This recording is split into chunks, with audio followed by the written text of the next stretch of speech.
The Stranger on the Bridge, and it doesn't give me any pleasure to say it, I wasn't as emotionally connected to it. It's a story about a guy called Johnny who was going to jump off of a bridge in London and then was coerced off of his ledge The by a right way, stranger. not the wrong way. Yeah, no, coerced off his ledge by, coerced off of the ledge by a stranger who he then sort of lost basically immediate contact with, and has managed to turn his life around and wanted to find this person, thank them, and move on with their life. Just say a massive thank you, and that was the premise of the show. So it was his search to find this stranger that had turned his life around, and the subsequent cry of support that he had from around the world. Looking for a man that changed my life. I'm so grateful to him for stopping and talking. It really was the moment that my recovery started. I expected maybe the one person to come forward and say this was me, but actually had quite a number of people come forward. Is it just a case of just wanting to thank him? Just want to give him a hug.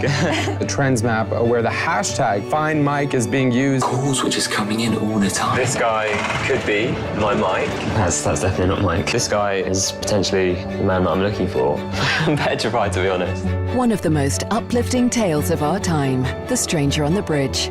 I know what you're going to say here. The reason you didn't like it is that you found him annoying. But what was it about him that you found annoying? You know, well, sometimes you just don't click with somebody on the screen, and I don't quite know what it was.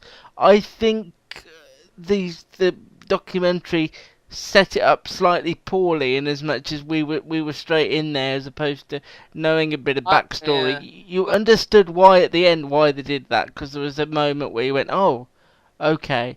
And I found the search intriguing, and of course the inevitable people that weren't who they said they were, and so that catfish element of the story.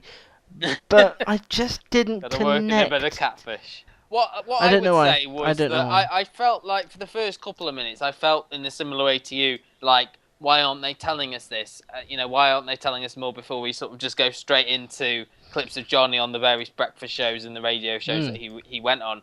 And as it transpired, I got it. It's about him, and I don't think I needed to know sort of his motivations per se, because you get your sort of given bits and bits of information as you go on, and I didn't have a problem with that, because you knew that this was a guy who had sort of emotional difficulties. He met other people that had helped other people off, committing suicide off other bridges, and it just sort of, it affirmed your belief in humanity in a way that, not just through his story, but through these other stories of people, taking time out, not just passing by. Maybe I just found the way it was presented slightly annoying, because unlike the C Word, The Stranger on the Bridge had this way of wanting you to feel a certain way. Yeah, I know what you mean. Before you started, so you didn't get you were being sort of emotionally manipulated in a way. After reading things other people had said, had you got no? I went in blank. If you want to, you can catch up on that on 4OD. And I No. For all. All four. Sorry, all four. All fours. All 4OD. All fours. Get on all fours and watch it.